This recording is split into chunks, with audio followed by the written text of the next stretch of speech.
La rentrée scolaire 2025 aura bel et bien lieu le 4 novembre, a déclaré le ministre de l'Éducation nationale ce mercredi sur leur thème.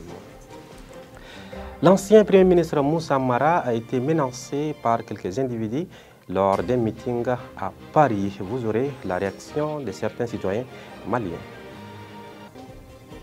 Et pour terminer, nous irons également hors de nos frontières pour nous s'enquérir des actualités internationales. Voici la une dans un instant pour les détails.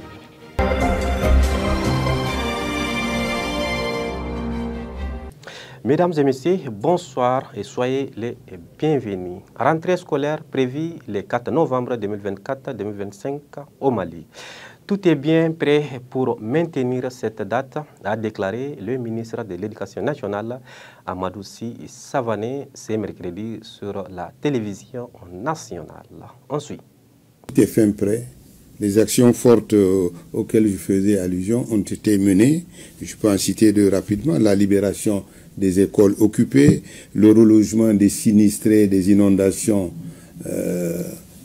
qui occupaient des écoles, la mobilisation de ressources publiques pour mettre les écoles occupées dans des conditions d'accueillir les élèves.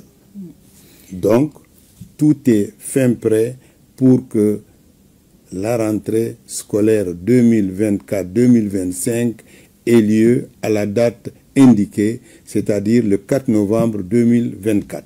Pour le bon démarrage des cours, il y a d'abord à rendre sains les établissements scolaires, les nettoyer, procéder aux des opérations de désinfection, c'est-à-dire pulvériser. Et pour cela, nous avons l'appui de ma collègue de la santé et du développement social. Il faut aussi, là où il y a quelques bobos encore qui sont visibles, quelques flaques d'eau, il faut procéder à des terrassements. Le ministre des Transports et des Infrastructures a mis également ces engins à notre disposition et son matériel pour que les cours de certaines écoles soient rendus aptes à recevoir les élèves. Autre dossier, l'ancien Premier ministre Moussa Mara a été empêché et menacé par des individus à Paris lors des meetings organisés par certains membres de la diaspora malienne. À la suite de cet incident, quelques citoyens maliens nous donnent leur point de vue.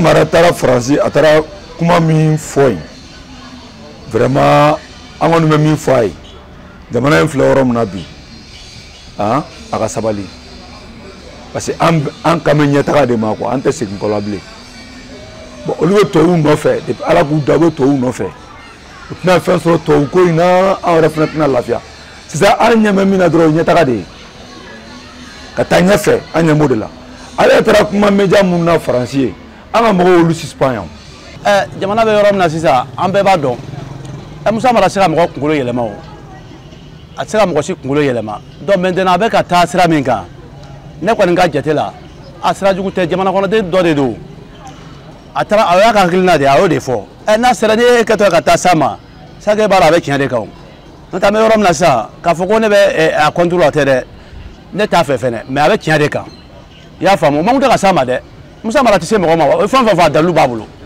mais ne ka be so ma kumina o. À présent, faisons un tour à l'extérieur du pays avant de boucler ce journal. Maïmouna Maïga pour les décryptages. En Guinée-Conakry, le gouvernement de transition a dissous 53 partis et mis les plus grands sous observation pendant une période. Le rapport publié par le ministère de l'Administration du Territoire et de la Décentralisation MATD annonce la dissolution de 53 partis politiques. La dissolution de 53 partis politiques après l'évaluation de conformité réalisée entre le 17 juin et le 30 septembre 2024. Partons au Burkina Faso. L'Assemblée législative de transition ALT a adopté ce mercredi lors de sa plénière le projet de loi portant révision de la Constitution. Cette révision concerne 3 articles. Ce sont l'article 34 alinéa 5 de la Constitution relatif à la devise du Burkina Faso, l'article 147 de la Constitution relatif à la possibilité pour notre pays d'approuver des accords d'entrée dans une confédération, une fédération ou une union d'États africains par voie législative. Et enfin, en RDC, un hélicoptère militaire s'est écrasé mercredi, faisant 3 victimes à Kinshasa, en République démocratique du Congo, a indiqué la télévision d'État RTNC. Un hélicoptère des forces armées de la RDC s'est écrasé mercredi matin lors de son atterrissage sur la piste de l'aéroport militaire d'Indolo, dans le nord de la capitale congolaise, Kinshasa. Et voilà ce qui met fin à cette édition. Merci à vous de l'avoir suivi.